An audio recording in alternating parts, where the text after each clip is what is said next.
I'd like to start by acknowledging the Wiradjuri people, who are the traditional custodians of the land upon which we are meeting here today. I'd also like to pay my respect to the elders, both past and present, of the Wiradjuri nation, and extend that respect to other Indigenous Australians who are present here today. So, for those who are a little unsure about RCEs and what they're about, essentially it's a consortium or a network of all sorts of educators, informal educators, formal educational institutions, non-formal education, who are all interested in advancing and implementing education for sustainable development in their regions. And so it's really, as I say, exciting to have the RCE, Murray-Darling, as the fourth RCE in Australia. It's quite a unique and rare designation and well deserved.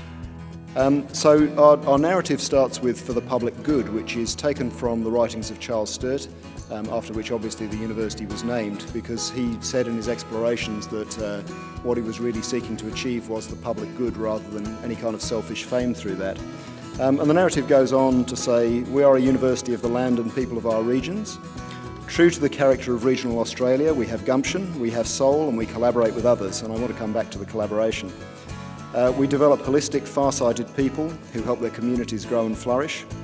Acknowledging the culture and insight of Indigenous Australians, CSU's ethos is clearly described by the Wiradjuri phrase, "Yinjamara Wenhangana," the wisdom of respectfully knowing how to live well in a world worth living in. Congratulations. Well done. And fantastic.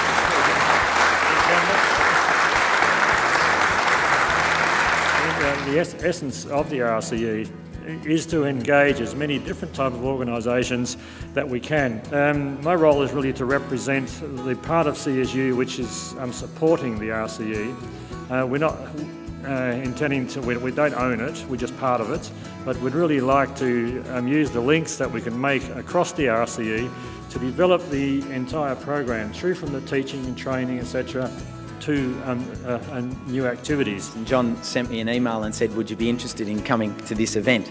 And he explained it, and it took me about 3/4 of a millisecond to say, "I'll be there, and I will adjust whatever filming schedule I need to adjust," because this sort of represents everything that I wake up for. Now, the first place we went to was the community garden right here on campus. Now, that place is pumping. That is full of life. It has an incredible synergy between such a wide variety of groups. From the moment we pulled up in the car park, I was being introduced to a variety of people with not only incredible passion, but with stories from very different chapters of the Book of Society. The Wodonga waste transfer station is in transition. It's a stepping stone. It's moving towards a new title, which will be Wodonga Resource Recovery Facility. And this is all about vocabulary. Imagine as a community service, you'll spend time when people bring their ute or their trailer, and you will help them separate it into the valuable resources that it is. And there is a multitude of boxes, containers, spaces for all these different things to go to. And then they've got their value, and then they move on. And probably the most exciting part about it is the shop. And there's not one of us here that couldn't walk through there and find a treasure and repurpose and rebadge something that would otherwise have gone into landfill and become a problem for generations to come. Then we went on to Wodonga Middle Years College, and the wonderful Helena and the staff and the volunteers are doing wonderful things there. And this is that next layer where I talk about students and children, and then students, and then academic students, and so on and so forth. And the pride that I experienced to walk in there and have the students giving us cordial that they'd made, and to see how proud the PE teachers were to talk about the fact that they're engaging the curriculum through the concept of fitness and nutrition to have the kids dig garden beds. It's not about saving the world. We can change the language and change the vocabulary to get the engagement and allow nature to cast its spell. The third place we went to was the Birrelly Road Neighbourhood House. Our table to yours. Again, vocabulary. Just that little tagline, our table to yours. That's where you hook things in. We've got to make people engage.